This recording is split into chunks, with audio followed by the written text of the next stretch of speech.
Hello, my dear friends. You're in the Military with Summary channel, and today we will discuss the situation in Ukraine on the 24th of September of 2025. Today we have lots of very interesting updates, so let's start. And first, we're going to talk about the Black Sea. During the previous 24 hours, the Ukrainians carried out a special operation with the use of two types of drones. The Ukrainians used Navy drones to get as close as possible to the city by the name of Novorossiysk, and when the Navy drones of the armed forces of Ukraine managed to get as close as possible to the city of Novorossiysk itself, then Ukrainians launched FPV drones, and those FPV drones were attacking different buildings and facilities on the territory of the city. During the previous 24 hours, we received lots of videos, lots of photos of consequences of attack. In this video, we can see at least 2 or 3 Navy drones of the armed forces of Ukraine that managed to get the city. And in this photo, we can see how Russians destroyed one of the drones somewhere in the Black Sea. And in this video, we can see exactly the moment when the Russians destroyed the Ukrainian drone. And in this, for example, video, we can see the consequences of Ukraine attack with FPV drone. As a result of attack, the building was just damaged, really damaged. In this video, we can see how several explosions that were recorded by civilians. The sources are saying that as a result of this attack, the Ukrainians managed to destroy some buildings, to damage them. The sources are saying that there are wounded and losses amongst casualties among civilians. Later, we got report that Ukrainians were tasked to attack a company on the territory of the city of Novorossiysk. The sources are saying that this company was planning to build a gas or oil pipeline from the territory of Kazakhstan in the direction of the city of Novorossiysk. The Russians were planning to transfer oil from the state of Kazakhstan in the direction of the port city with the purpose to sell this oil later all over the world. So we understand that this is a clear message that was sent by Zelensky, by Ukraine, and by the Western countries, that they will never allow this pipeline to be finished. They will continue their attacks with the purpose not to allow Russia to sell even a single barrel of oil all over the world. Now let's move further and let's discuss the situation in the central and the southern Ukraine. The Russians attacked the city of Zaporizhia with missiles and bombs. In this video, we can see how Russians attacked military facility in the western part of the city of Zaporizhia. As a result of attack, very heavy explosions were recorded. The Russians destroyed another facility that Ukrainians used to produce missiles, weapons, arms for the armed forces of Ukraine. Also, lots of explosions were recorded on the territory of the city of Dnipro. As for the end of the 24th of September of 2025, we don't know for sure what exactly the Russians managed to destroy, but obviously something big was destroyed by Russians. Furthermore, the Russians attacked the city of Kharkiv. The Russians attacked this city during the previous night between the 23rd and the 24th of September. As for the city of Kharkiv, the energy facilities and energy infrastructure was attacked by the armed forces of the Russian Federation. Now let's discuss the situation on the ground. We have lots of very interesting updates, and first let's talk about the area of responsibilities of the Group of Forces North and the Group of Forces West. The Russians intensified their offensive operation. During the previous 24 hours, we got lots of important updates. First, let's talk about the city of Volchansk. According to information we have, the Group of Forces North managed to improve their positions and to take under control some tree lines, another part of this huge Sinelnikovo forest. The Russians are getting closer and closer to the village of Sinelnikovo and Vilcha. Under the protection of this forest, Ukrainians can't use FPV drones to attack Russians because it's very difficult to do this. Furthermore, the Russians improved their positions along the border. According to neutral mappers, as a result of offensive operation, the Russians captured the forest by the name of Sergeyevsky. This forest is located around the settlement of Odradne. As of the end of the 24th of September of 2025, the Minister of Defense of the Russian Federation still haven't confirmed this information. We are waiting for geolocations or the Minister of Defense report. Now let's talk about the city of Kupyansk. Very interesting updates are coming from this area.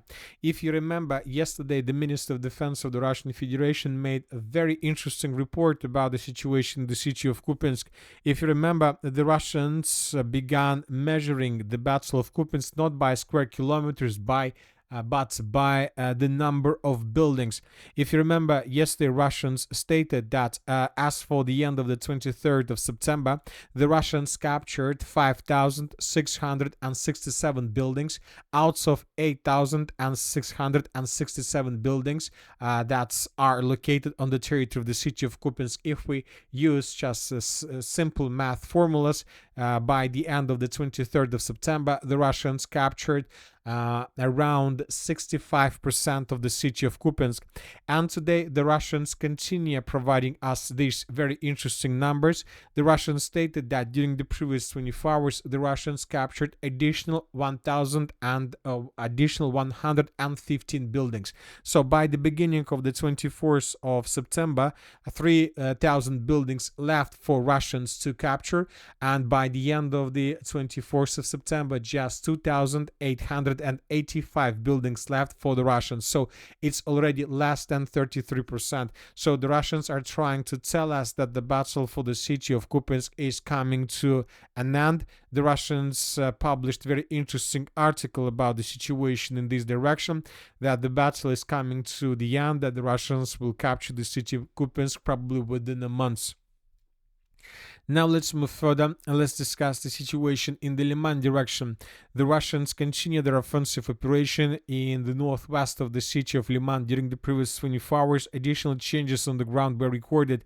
So, for example, this is the situation by the end of the 21st of September, and this is the moment when the Russians began advancing in the southern direction from the village of Shandrigolova. Russians secured the village of Dirilovka, and the Russians control currently up to 20% of Novostilovka or even more.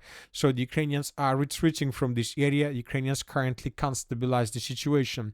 Furthermore, the Minister of Defense of the Russian Federation made a very interesting article regarding the situation in the village of Zaporizhia.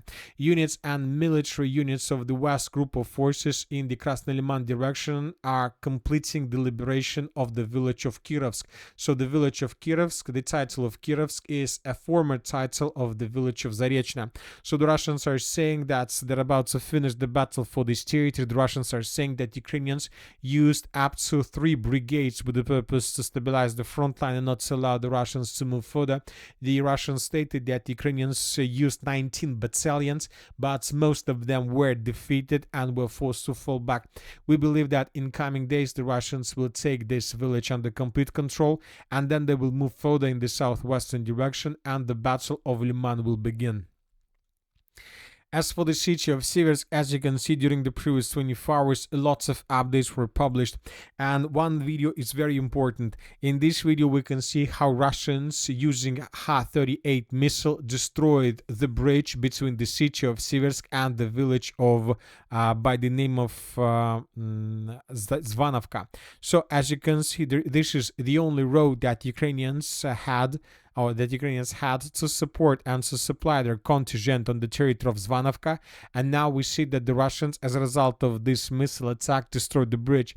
We're not saying that the logistic of the armed forces of Ukraine in this area was destroyed or reduced completely.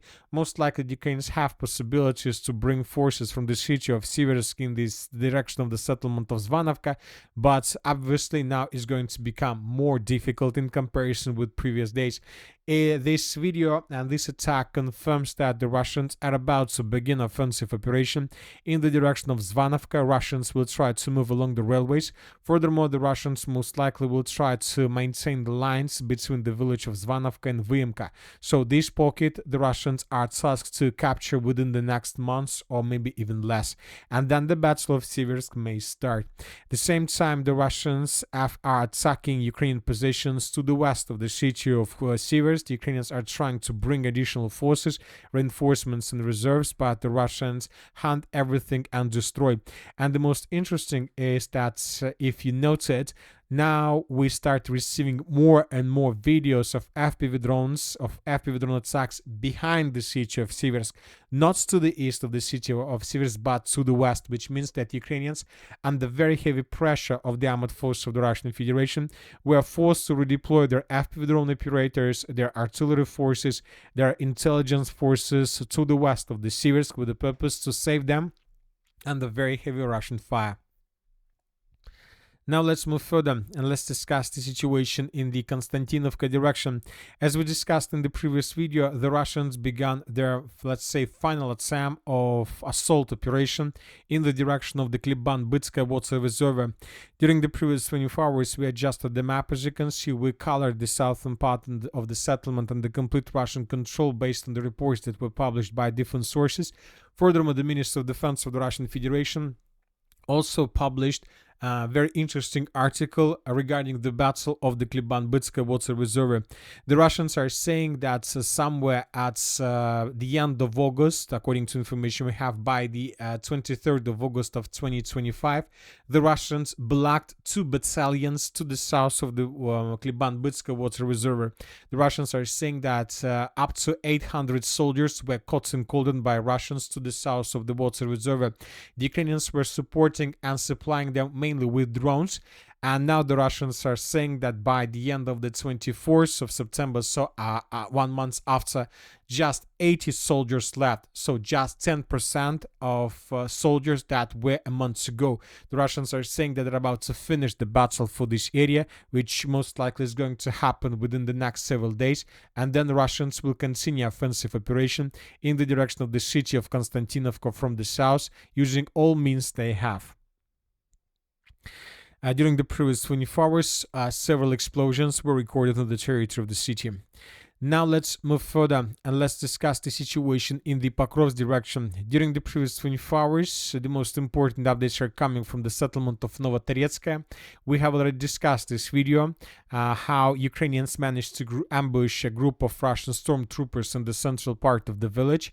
Lots of mappers, neutral mappers, pro-Ukraine mappers made adjustments, showing that most likely the Ukrainians managed to cut the Russians in cauldron in the area to the north of the settlements of Novotoretskaya, Boykovka. The Russians are trying to stabilize the situation. Obviously, we are entering very interesting phase of the battle for the north of the Pokrovsk agglomeration. At the same time, the Russians increase their activities to the west of the city of Pokrovsk. Now the Russians are trying to establish complete control over the western part.